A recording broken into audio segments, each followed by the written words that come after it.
Buenas noches.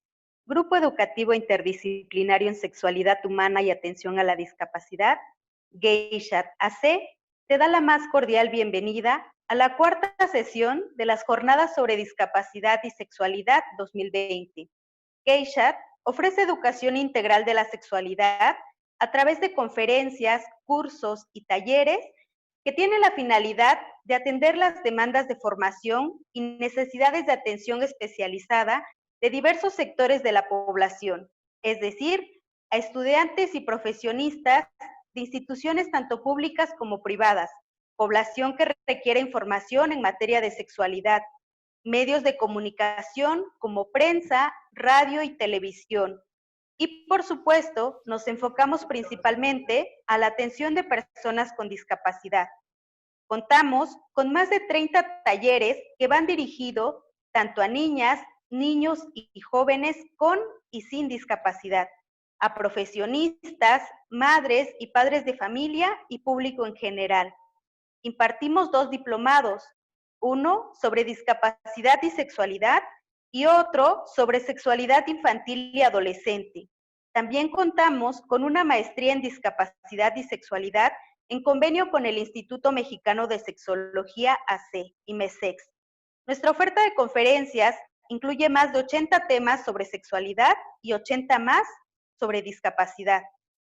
Si alguien quiere conocer más al respecto o requiere de los servicios educativos de GayShat, pueden acceder a nuestra página www.gayshat.org.mx. En el menú de servicios educativos pueden consultar la oferta, el proceso y las condiciones de prestación de nuestros servicios. Para GayShat será un gusto participar con ustedes. El día de hoy tengo el honor de presentar al doctor Jorge Alejandro Peña Amador. Él es médico cirujano por el Instituto Tecnológico y de Estudios Superiores de Monterrey. Es especialista en epidemiología de infecciones de transmisión sexual por la Secretaría de Salud. Es especialista en sexología educativa y sexología clínica y maestrante en sexología clínica por el Instituto Mexicano de Sexología AC. También es miembro de la Asociación Mexicana para el Estudio del Climaterio.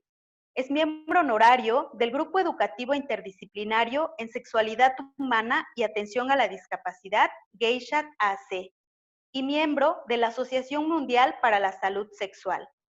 Bienvenido, Jorge. Adelante. Gracias, maestra Miriam, por la presentación y gracias, licenciado Daniel, por acompañarnos. El día de hoy me da mucho gusto estar aquí, hablarles de este tema que para mí es sumamente importante y trascendental. Es un tema de salud, es un tema de derechos de la mujer y es un tema que hace falta hablar.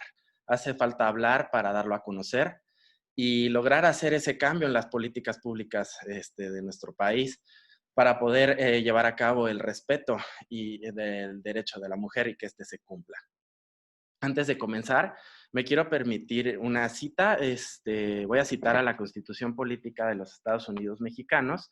En su artículo 4, párrafos 2 y 4, establece el derecho de toda persona a la protección de la salud y de decidir de manera libre, responsable e informada sobre el número y esparcimiento de sus hijos.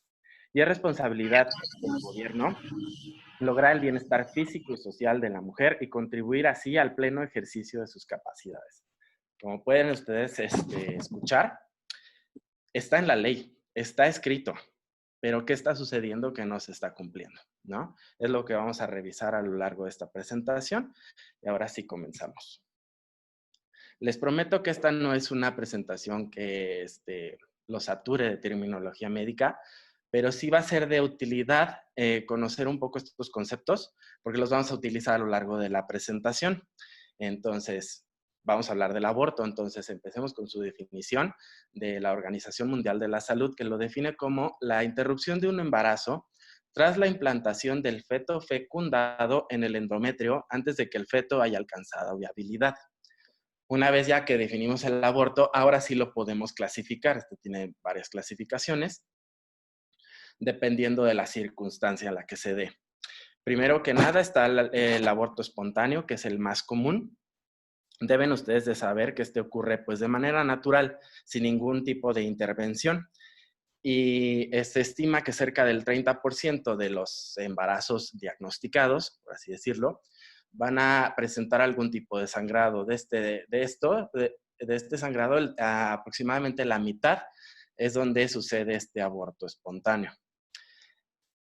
Esto nos da entonces una incidencia del 20% de todos los embarazos diagnosticados. La realidad es que no todos los embarazos llegan a contabilizarse en semanas de tal manera que se pueda diagnosticar. Entonces, esto es más común de lo que parece. ¿Por qué? Porque en todos aquellos que no se llega a diagnosticar un embarazo como tal, puede suceder también un aborto espontáneo y la paciente lo puede confundir con su regla, por así decirlo. Entonces, hay un estimado aproximado de hasta el 50% de abortos espontáneos en todas las concepciones. Entonces, ¿qué quiero llegar con esta definición? Sí normalizarlo un poco y dar a conocer que es totalmente natural y totalmente común que suceda un aborto, ¿no? El aborto inducido, aquí, bueno, sí ya se emplea maniobras prácticas deliberadamente para el término de un embarazo. Y este puede ser ya sea por la propia paciente embarazada o bien por la asistencia de un tercero con el consentimiento de la misma. Y entonces sí ya podemos entrar que vamos a tener dos opciones, el aborto inseguro y el aborto legal. El aborto inseguro es algo que a la OMS le preocupa mucho y está en su catálogo de situaciones a eliminar por completo. Suceden cerca de 22 millones de abortos inseguros al año, mundialmente por supuesto. 47,000 provocan defunción y más de 5 millones de complicaciones, tales como peritonitis, tales como sepsis y hemorragias, que son las causas de muerte. Entonces, lo grave del asunto es que todo esto se puede evitar. ¿Cómo? Con educación sexual a temprana edad, desde la cuna, si es posible, con métodos de planificación familiar y, por supuesto, también ofreciendo el servicio de abortos seguros, sin riesgos. Y para la OMS es prioridad eliminar el aborto inseguro, ¿no? A diferencia del aborto legal, que sí ya es un aborto estandarizado, por así decirlo, por procedimientos, por personal capacitado, por técnicas apropiadas y por estándares y protocolos sanitarios establecidos. Una vez que se establece un aborto legal, epidemiológicamente hablando, siempre catalogamos todo 1 de cada 100,000 en enfermedades, en diagnósticos, etc. En el aborto legal tenemos la cifra de que ocurre una defunción en menos de 1 de cada 100,000. O sea, es lo más seguro del mundo. Por lo cual, sí se incita a que exista el aborto legal en todo el país, y no solo en la Ciudad de México y recientemente en Oaxaca, ¿no? Otras definiciones que vamos a estar utilizando: aborto eugenésico. Sucede, este es inducido también, y este es para evitar cuando se diagnostica un feto severamente malformado o que se dictamina que simplemente no va a ser viable en la vida extrauterina, ¿sí? En la vida postnatal, es incompatible con la vida. Entonces, a esto se le denomina un aborto eugenésico. Y también está el aborto terapéutico, que se aplica cuando la paciente, para aliviar alguna patología o enfermedad, o bien si corre riesgo su vida por ser un embarazo de alto riesgo, un aborto terapéutico puede salvaguardar su vida. Muy bien. Ya conociendo las definiciones y la clasificación del aborto, pasamos a la siguiente diapositiva. Y vamos a ver cómo estamos plantados en el país respecto al aborto. Vamos a ver unos datos muy interesantes y comienzo para platicarles que desde hace muchos años el Código Penal de las diferentes entidades del país, federativas, no se han puesto de acuerdo en cuándo sí, cuándo no aplicar el aborto. Excepción pues de la Ciudad de México, que desde el 2007 tiene ya todo muy bien establecido, y recientemente también en Oaxaca en el 2019. Y vamos a ver en qué diferencian estas entidades. Tenemos lo siguiente. En la República Mexicana el aborto es legal en determinadas circunstancias. Por cuestión ética, en las 32 entidades. Aquí es donde únicamente llega una decisión unánime entre todos. ¿A qué me refiero con ética? Cuando la paciente embarazada es víctima de una violación. Aquí es permitido en las 32 entidades proceder con un aborto. De manera eugenésica, como les había comentado, debido a que el producto presenta malformaciones y no es compatible con la vida, únicamente en 13 entidades es permitido realizar un aborto. Esto es penoso, vergonzoso y doloroso.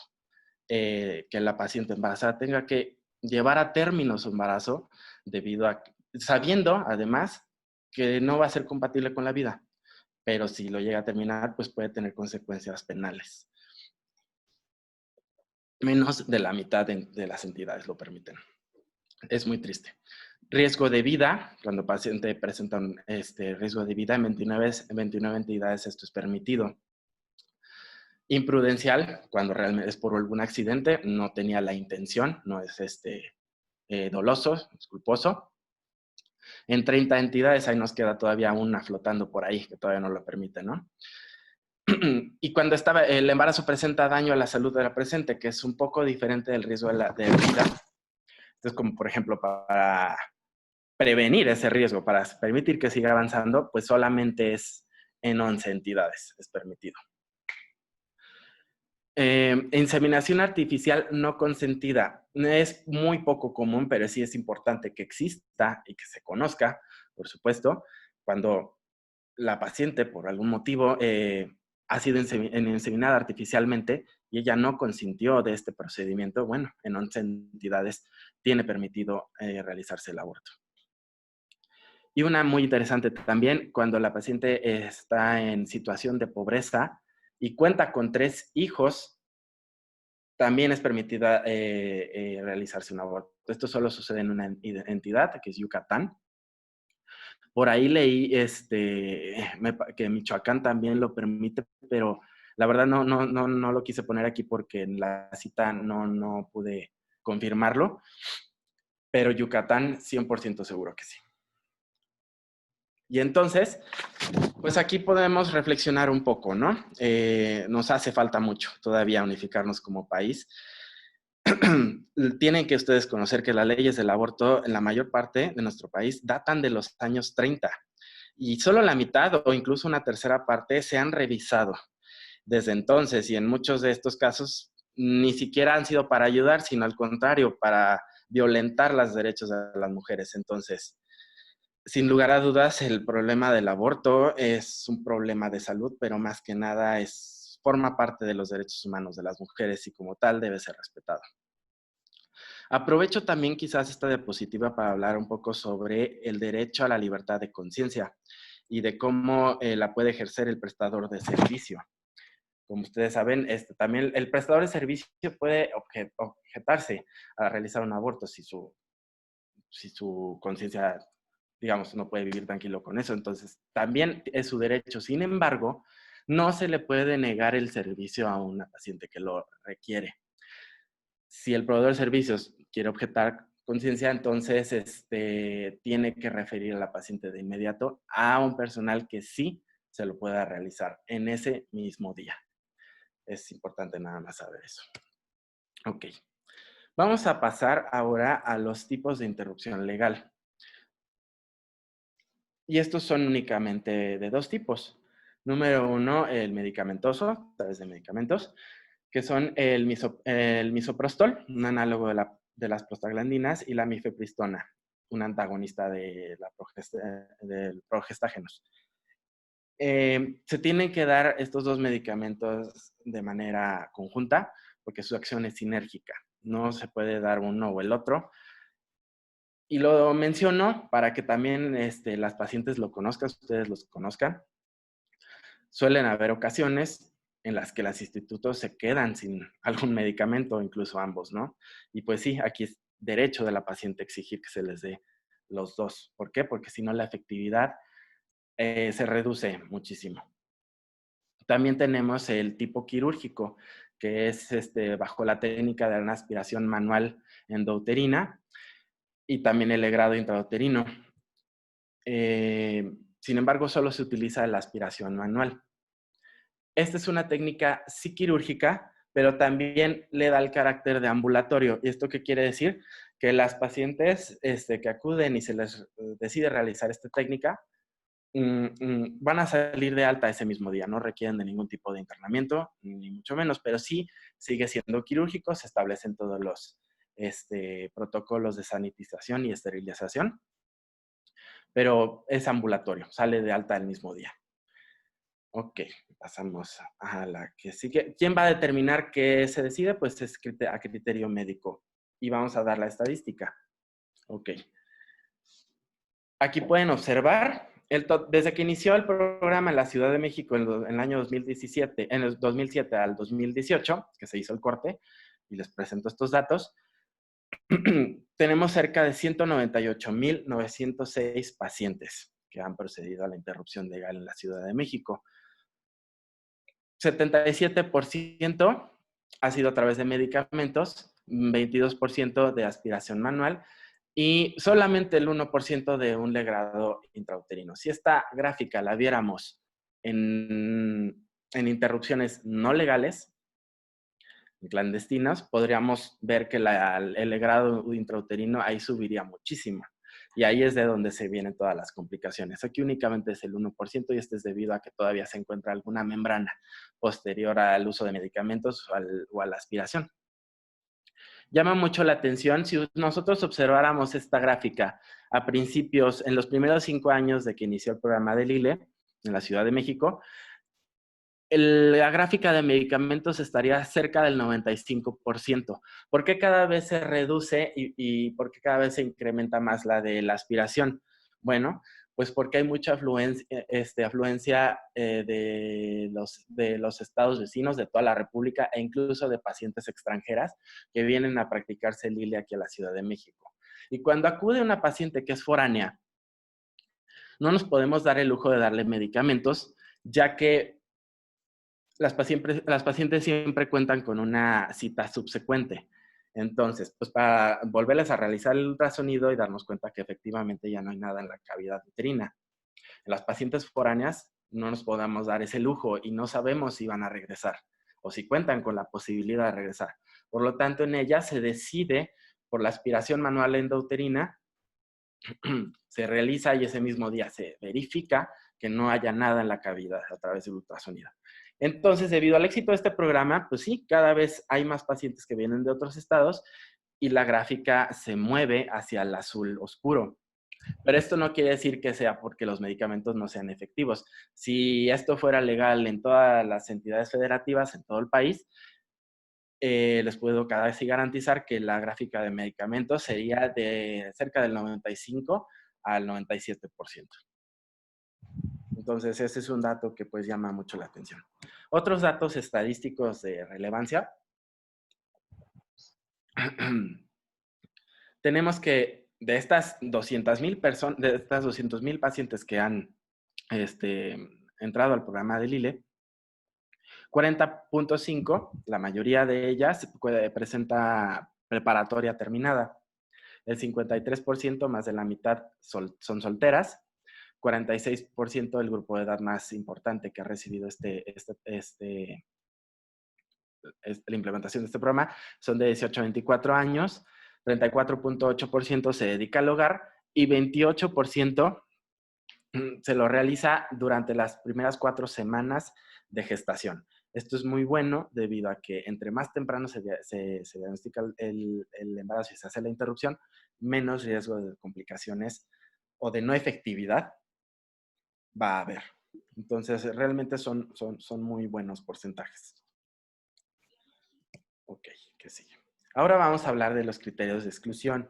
¿Quién entra, quién no entra, qué se necesita para entrar al programa?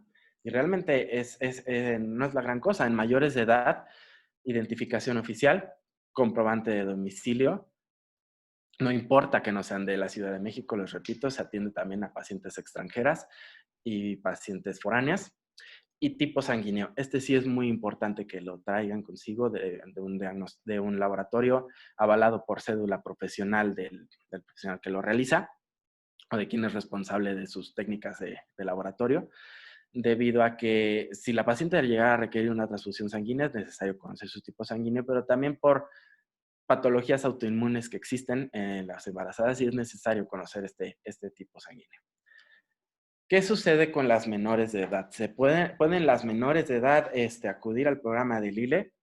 La respuesta es sí, siempre y cuando estén acompañadas por su padre, madre o tutor responsable. La realidad es que vivimos en un país donde pues está muy castigado, ¿no? Está muy castigado, hay muchos tabús. Y pues hay menores de edad que no tienen la posibilidad de poder compartirle la noticia a sus padres, a su papá, a su mamá, a su familia, de expresarles el deseo de, siquiera decirles que están embarazadas y menos de expresarles el deseo de que desean interrumpir el embarazo, por cuestiones sociales y culturales. En el caso de estas pacientes, lo que podemos, lo que se puede brindarles como apoyo es a través de la Procuraduría, un segundo, la Procuraduría de Defensa de Derechos de los Niños, Niñas y Adolescentes. En teoría, si las instituciones de salud reciben una paciente menor de edad no acompañada por un padre, madre o tutor, tienen la obligación de notificar a esta institución para que puedan venir y darle el apoyo a la menor de edad. Pero pues debido a la burocracia, debido a que no podemos perder a veces el tiempo, porque la paciente a lo mejor está en el límite de las semanas, es recomendable que la paciente se acerque primeramente a estas instancias y pueda ya traer consigo su dictamen o acompañado de personal de esta Procuraduría. Sin embargo, bueno, sí lo debo de recalcar, es responsabilidad de la institución de salud notificar para que la paciente pueda recibir el servicio, independientemente de con quién pueda venir acompañada.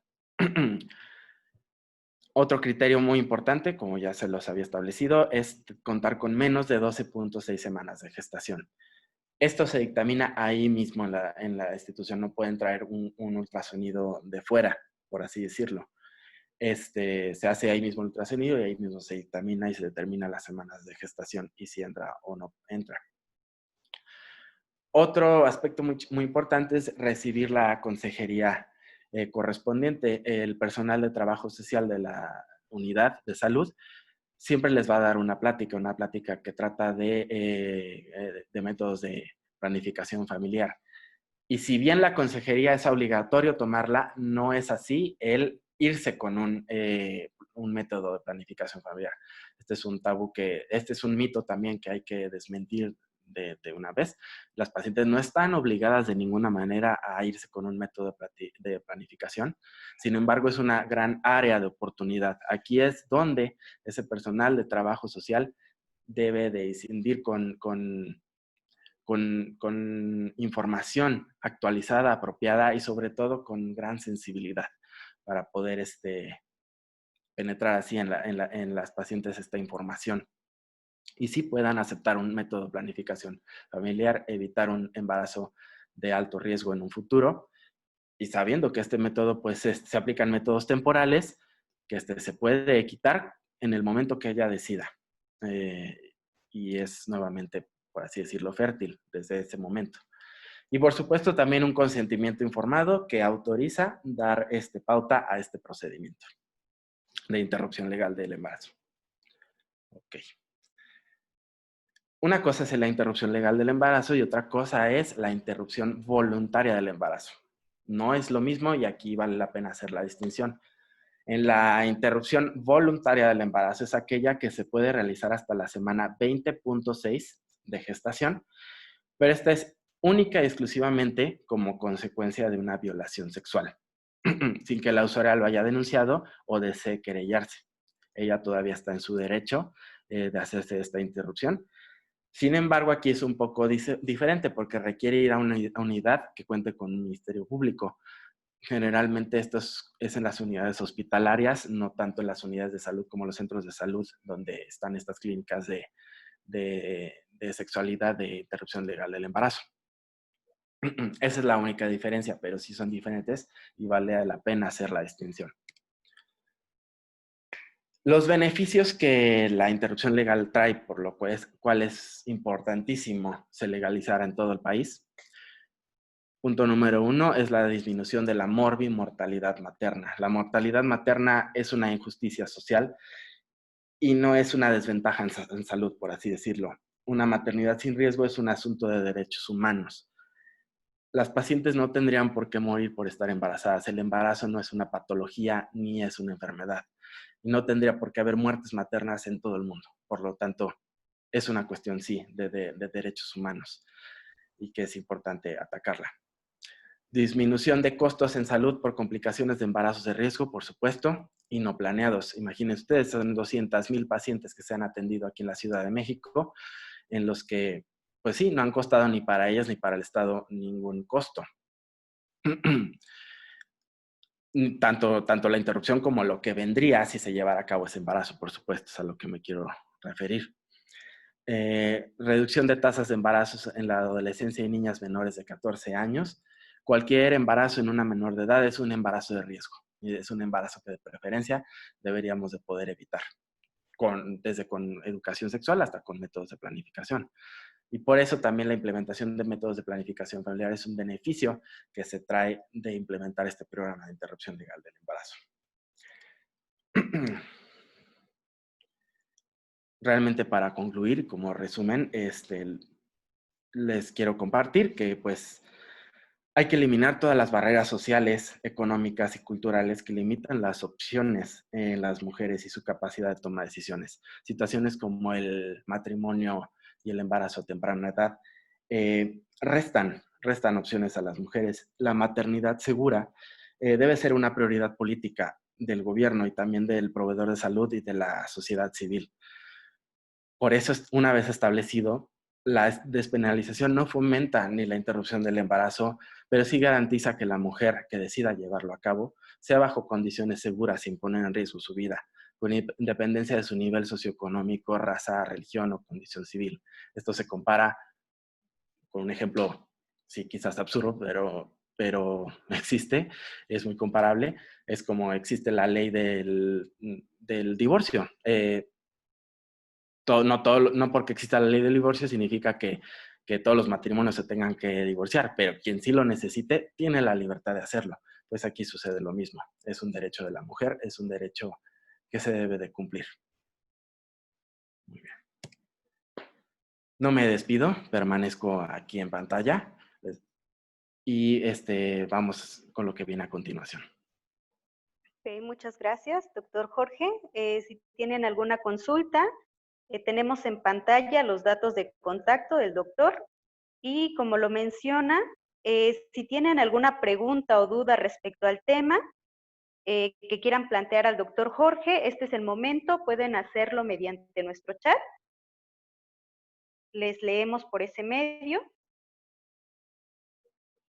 Ok, doctor Jorge, nos dicen si puedes aclarar acerca de la objeción de conciencia. ¿Qué te refieres con esto? Ok, en este país, cualquier personal médico de enfermería tiene el derecho, por así decirlo, por lo que cree, por sus creencias culturales, de no realizar el aborto.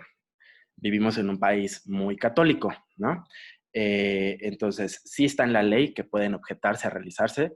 Sin embargo, si trabajan en una institución pública de salud y reciben a una paciente que desea realizarse un aborto, ellos tienen el derecho de no realizarse directamente ellos, pero tienen la obligación de referirla en esa misma institución con quien sí lo pueda hacer.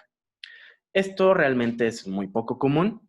¿Por qué? Porque en donde se realizan las interrupciones legales del embarazo en la Ciudad de México, pues es personal muy capacitado y designado para, ¿no? Entonces, esto realmente no va a pasar, pero no falta por ahí algún médico, alguna enfermera que se objete a realizarlo y pues está en su derecho, pero entonces tiene que referirlo con quien sí lo pueda hacer. Espero que haya quedado más claro.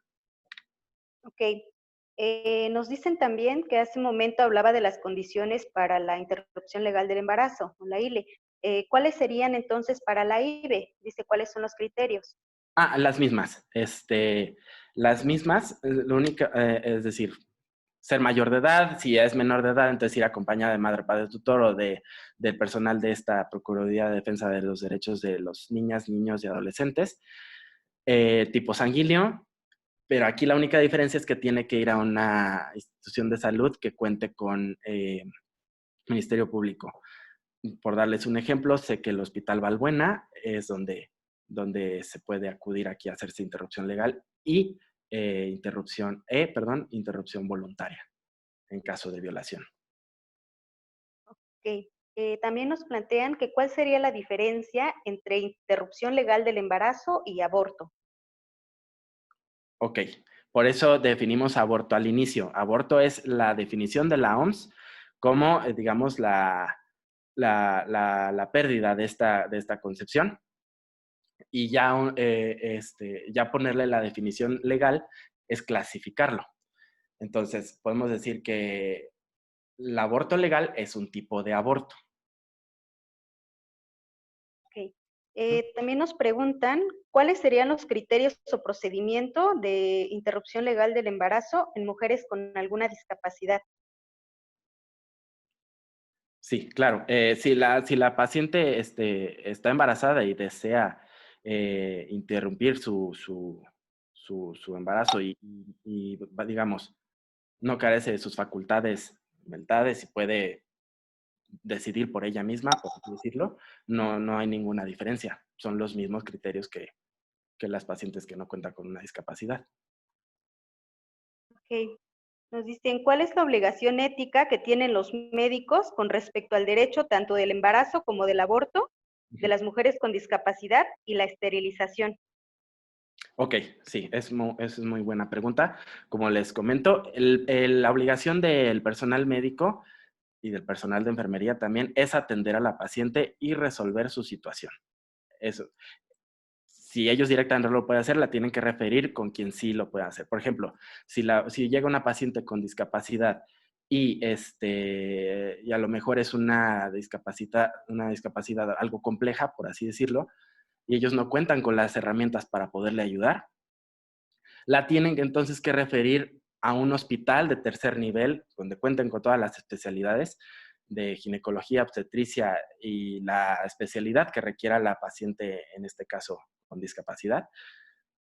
Es decir, si necesita especialistas de neurología, de traumatología, dependiendo la gama diversa de la discapacidad, y la tienen que atender en ese mismo día, ¿sí? ¿Y me repites la última parte de la pregunta? Sí, Respecto a la esterilización, ¿verdad? Recordemos, aquí en la interrupción legal, mm, las pacientes acuden exclusivamente por su propio pie y voluntad. Aquí no es como, por ejemplo, lo que se vive, porque es una realidad en los hospitales, que cuando se tiene un parto, una cesárea, y a lo mejor el personal médico ve la historia clínica de la paciente y sabe que cuenta con muchos factores de riesgo, ya cuenta con tantos hijos, etcétera, y decide colocarle un método de planificación familiar solo porque sí. Aquí no sucede eso, recordemos, aquí la opción de llevarse un método de planificación familiar posterior a realizarse una interrupción legal es opcional. Solamente se va a llevar la consejería. Entonces, definitivamente aquí el personal médico y de enfermería tiene prohibido colocarle un método de planificación familiar a una paciente que no lo consiente. Y por supuesto están los consentimientos informados. ok. Dice, en el caso de las personas con discapacidad, la familia puede decidir la interrupción legal del embarazo aun cuando la mujer embarazada no lo desea así. No se puede. Únicamente la paciente embarazada, sea menor o no menor, es la que va a dar el consentimiento. Ok. No sé si hay alguna otra pregunta que quieran realizar. Dice, ¿qué pasa si una mujer con discapacidad intelectual, síndrome de Down, no desea interrumpir el embarazo, pero sus padres ya lo decidieron? No aplica aquí si la paciente no puede dar el consentimiento, entonces no se realiza.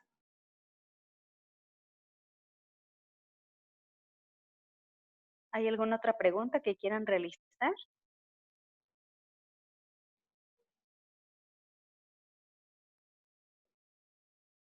Dice, mencionaste que en menores de edad era Ujú. necesario el acompañamiento de la madre, padre o tutor. ¿El personal docente puede considerarse tutor de la menor? Si legalmente están como Es decir, si un juez determinó que ellos son como sus tutores responsables de la paciente, eh, si es así, sí, pero si es solo un docente que conoce a la paciente, pues no, no pueden ir, vamos, pueden ir acompañadas de amigos, familiares, etcétera, pero si no hay un tutor, madre o padre, no se va a realizar. ¿Ok? Dice, ¿qué sucede cuando los padres y el médico deciden hacer el aborto aún en contra de los deseos de la paciente? No, pues que eso no pasa si la paciente.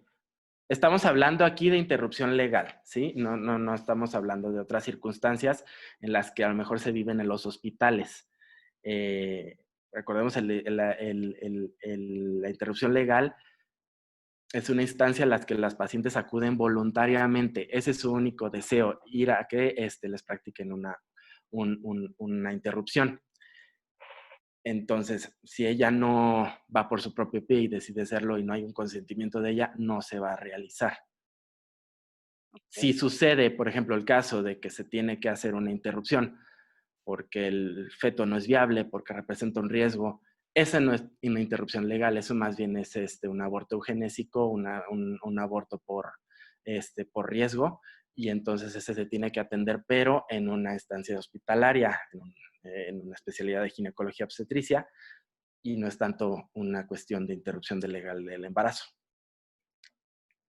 ok. Dice, ¿sabes si este tema está en la agenda legislativa de otras entidades o de las entidades federativas? Sí, definitivamente siempre está en la mesa. Recientemente en Oaxaca es cuando se legalizó en el 2019, siempre está en la mesa, pero no siempre procede, ¿no? Les digo, aquí la cultura eh, y la sociedad impacta mucho, lamentablemente. Ok. ¿Cuáles son los criterios para realizarse una interrupción legal? Que si hay una lista de clínicas y si es así, ¿dónde pueden consultarla? Ajá, se pueden, en el caso de la Ciudad de México, la verdad es que en Oaxaca, como acaban de implementar el programa, no estoy muy enterado al respecto, pero en la Ciudad de México sí, se pueden meter a internet, interrupción legal del embarazo, Ciudad de México, y ahí vienen tanto los requisitos como el listado de clínicas. Les repito, si vienen de otras entidades, también se les puede atender. Les comento más o menos cómo es el proceso. Es por fichas, es decir, no se da una cita previa, es por fichas, tiene que llegar la paciente muy temprano, antes de las 7 de la mañana. En teoría, porque pues no me puede constar que así sea en todas, pero así está protocolizado. A todas las pacientes se les va a dar una ficha y a todas se les va a hacer un ultrasonido, ¿no? En el que va a determinar cuántas semanas de gestación y si entra o no entra al programa. No se les puede atender a todas debido a que el programa sí tiene una capacidad pues limitada por el personal que hay y las horas laborales de una jornada en un día. Pero a esas pacientes que, por ejemplo, llegaron después o lo que sea, se les va a dar una cita posterior. Así es como funciona el programa. Se atienden todas, de inicio se les hace un diagnóstico, tienen que llegar muy temprano, que se reparten las fichas, y se atienden para las que se tenga capacidad en el día, y las que no, se les da una cita para el próximo día. Ok. Dice si puedes repetir el segundo medicamento que mencionaste y si este sirve en 20 semanas de gestación. Ok. Es una buena pregunta porque me faltó a lo mejor ser un poco más específico. Es misoprostol y mifepristona. Esos son los dos medicamentos utilizados. Y no, los 20 semanas de gestación, ese ya es por medio de una aspiración manual endouterina o un legrado, pero recordemos, 20.6 semanas de gestación única y exclusivamente si es consecuencia de una violación. Y se tiene que ser en un medio hospitalario donde también exista una dependencia del Ministerio Público presente. Ok. ¿Hay alguna otra pregunta que quieran realizar?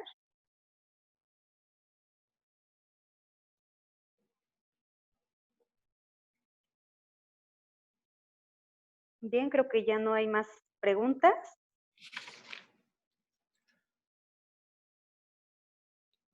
Bueno, nos dicen si cualquier persona puede acceder a esos medicamentos en una farmacia. No, definitivamente no. son medicamentos controlados, con receta. No es lo mismo que la píldora del día siguiente, por así decirlo, y no, definitivamente no se puede tener acceso. Además de que yo no lo pongo precisamente en la presentación, pero requiere de un instructivo, por así decirlo. O sea, no nada más es tomarte una pastilla y una pastilla, lleva un modo de uso. Incluso a pesar de que es administración oral, sí es una administración oral específica. Ok, dice, sí, después de la interrupción legal, ¿cuáles son los cuidados que debe tener una persona? Realmente vigilar dolor, que no sea insoportable, vigilar sangrados fuera del normal, porque puede haber un sangrado, de hecho, pues, muchos hay, pero generalmente se contabilizan las toallas húmedas y tiene que ir reduciendo al paso de los días. Realmente es vigilar eso, vigilar que no haya fiebre, vigilar que no haya dolor cólico muy intenso y vigilar que el sangrado vaya en disminución a través del paso de los días. Realmente a los 3, 4 días es un aproximado, esto varía mucho de paciente a paciente, pero ya no debe de haber ningún sangrado. Ok, dice que puede hacerse en caso de discapacidad cuando la paciente no puede dar consentimiento, pero fue violada. Ok, si la paciente no, en estos casos, como en cualquier otro caso de una paciente con discapacidad que no pueda dar consentimiento, entonces sí se pide la opinión de quien sea responsable de la paciente y, por supuesto, de las instancias ¿cómo se dice?, del Ministerio Público. Jamás en caso de una violación se decide el médico sí porque sí, necesita un dictamen. Entonces, aquí sí valdría a lo mejor la pena revisar el dato con personal de seguridad de la Procuraduría de qué pasa en estos casos, pero sucede eso, ¿no? Se necesita tanto el dictamen y pues de quien sí pueda. Y si tampoco se cuenta, pues con una persona responsable de la persona con discapacidad, entonces con el mero dictamen de que una violación debería ser suficiente. Ok. Dice, ¿cuál es la disposición de los médicos para aceptar el procedimiento de interrupción legal del embarazo? Ok, aquí solamente puedo hablar de mi experiencia, realmente no puedo hablar por todos los médicos y médicas que existen en la Ciudad de México. Y aquí es también una cuestión de qué tanta educación sexual recibieron, ¿no? A pesar de que nosotros como médicos pasamos toda la carrera en la facultad, no recibimos una educación sexual propiamente dicha. Entonces, como yo les comento, específicamente en este programa sí se contrata personal muy calificado y muy específico para esto. El que haya una objeción de conciencia va a ser sumamente raro en este tipo de programas. En el resto, ahí sí es un poco diferente, ¿no? Ahí sí puede toparse pues con lo que sea. Y recordemos, vivimos en un país católico, entonces eso pesa mucho. En mi experiencia, no me ha tocado ver más que en un par de ocasiones de médicos que se niegan a realizar un aborto hasta por el mero pensamiento, pero no es en el caso de este programa. Esto es algo gente que me tocó toparme a lo largo de mi carrera, muy pocos. Ok. También nos preguntan, ¿cuál es el documento legal que requiere entonces un tutor para acompañar a una menor a practicarse una interrupción legal del embarazo? Pues el documento que te otorga el juez que te dice que tú eres el tutor responsable de la paciente. Ok. Y si la interrupción legal del embarazo puede tener consecuencias físicas o emocionales en la mujer. Ok, afortunadamente físicas realmente no las hay, como yo les comentaba, tiene una mortalidad de 1 en 100,000 y eso es solo por poner un número, es muy cercano al cero. Y realmente no hay riesgo ni de esterilización ni de infecciones porque está en un ambiente seguro. Lo peor que pueda pasar con la toma de medicamentos es que no haya sido efectivo y el embarazo haya continuado su curso. Esto es muy raro que pase también, es cercano al 1%.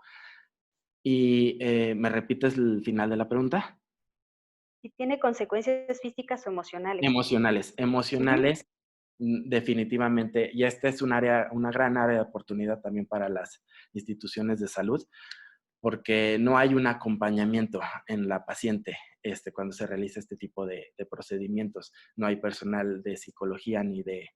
A lo mejor sí en la unidad de salud, pero no en la unidad aquí de interrupción legal. Y sí, la verdad es que puede ser un golpe duro para las pacientes y, y deberían requerir un tipo de acompañamiento. ¿Y por qué? Por la consecuencia de este estado emocional posterior a la interrupción, debido a las expectativas que ella pueda o no tener, ¿no? Ok, bueno, una disculpa, me pasé una pregunta. Me Ujú. dicen, ¿se evalúa a la paciente en el caso de síndrome de Down para poder hacerse cargo del bebé? Es decir, hacer la evaluación de sus capacidades. Ok, a ver, recordemos una cosa, si la paciente acude y por su voluntad y ella quiere realizarse una interrupción, no se cuestiona el por qué. Pero si tú eres capaz de tenerlo o no tenerlo. La paciente acude porque quiere realizarse una interrupción y está en su voluntad. En este caso, pues no padece ninguna facultad, entonces debe de ser posible que se realice la interrupción sin ningún cuestionamiento de si es responsable o no de que se pueda hacer responsable de un bebé. Eso es muy diferente. Dice, ¿qué puede hacerse en caso de discapacidad cuando la paciente no puede dar consentimiento pero fue violada? Creo que ya vimos esa pregunta. Realmente aquí tendría que acudir a una hospitalaria con Ministerio Público anexo y se hace la decisión en comité. Ok. Ujú. Dice, ¿qué Comité de ética. clínicas realizan? Ajá.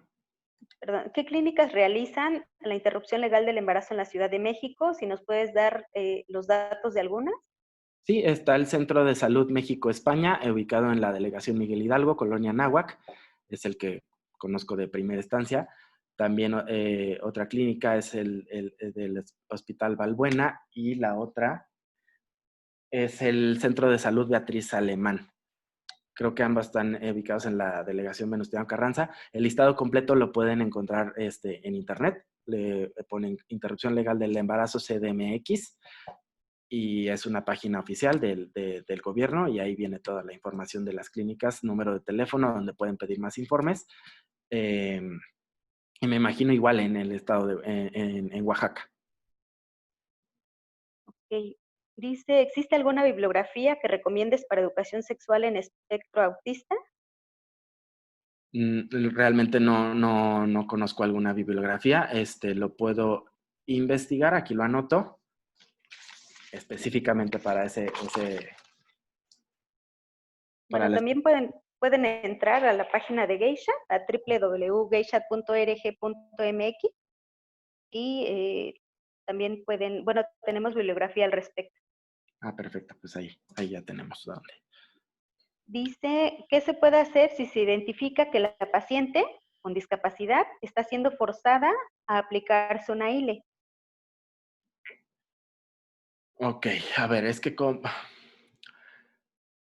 mi primera pregunta sería cómo la paciente llegó ahí. Recordemos que el programa ILE es únicamente por la voluntad de la paciente.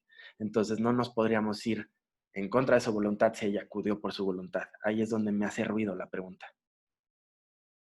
Ajá, lo que supongo es que si tú identificas que llega una paciente con discapacidad, pero le están forzando a aplicarse o a realizarse una interrupción legal del embarazo, ¿ahí qué puedes hacer como personal médico, supongo? Ok, pues lo que me estoy poniendo a pensar es cómo detectarlo, ¿no? No sé si es por la persona que la acompaña. Cuando es una paciente que puede valerse por sí misma, no se permite la entrada de nadie más. Me explico, a lo mejor la pueden acompañar, pero si es una paciente que no requiere de ningún tipo de asistencia, por lo menos en cuanto a facultades mentales, eh, quizás hablando en la consejería que da con el personal de trabajo social, si ellos tienen la habilidad de detectar que a lo mejor aquí hay un abuso o un forcejeo, pues platicar con la paciente, ¿no? Y aquí ver la manera si existe una duda antes de que dé ella el consentimiento. A fin de cuentas, quien tiene que dar el consentimiento firmado es ella, la paciente. ¿Ok? Nos preguntan que, ¿cuál es el costo de la interrupción legal del embarazo en instituciones privadas? Ah, ok. Pues aquí sí depende. En instituciones, de una vez, por si tienen la duda, en instituciones públicas es totalmente gratuito y no requiere de ningún tipo de seguridad social. IMSS, Seguro Popular, bueno, INSABI, nada, no requiere nada, es gratuito. Y en el caso de instituciones privadas, recordemos, la interrupción legal solo es legal en la Ciudad de México y en Oaxaca, no importa si es privado. Y aquí sí varía del ginecólogo que te pueda atender.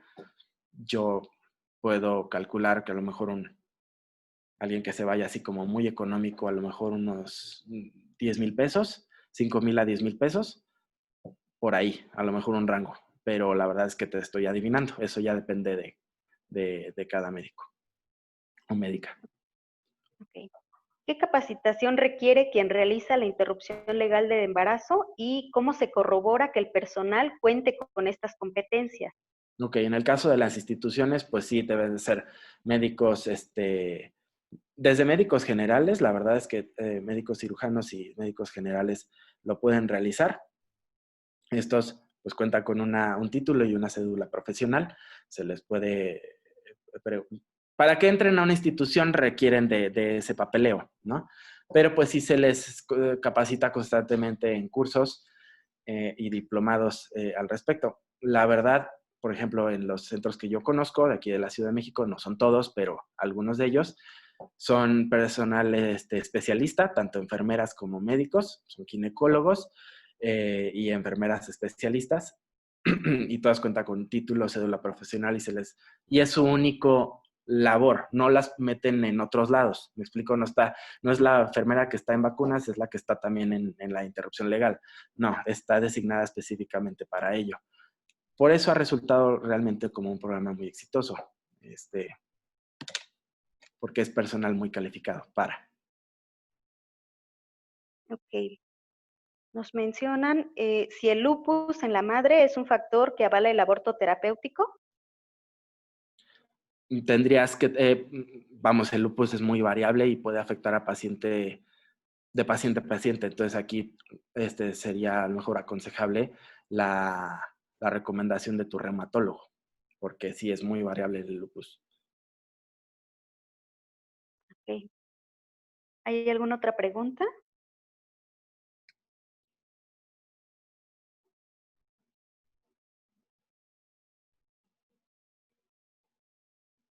Dice,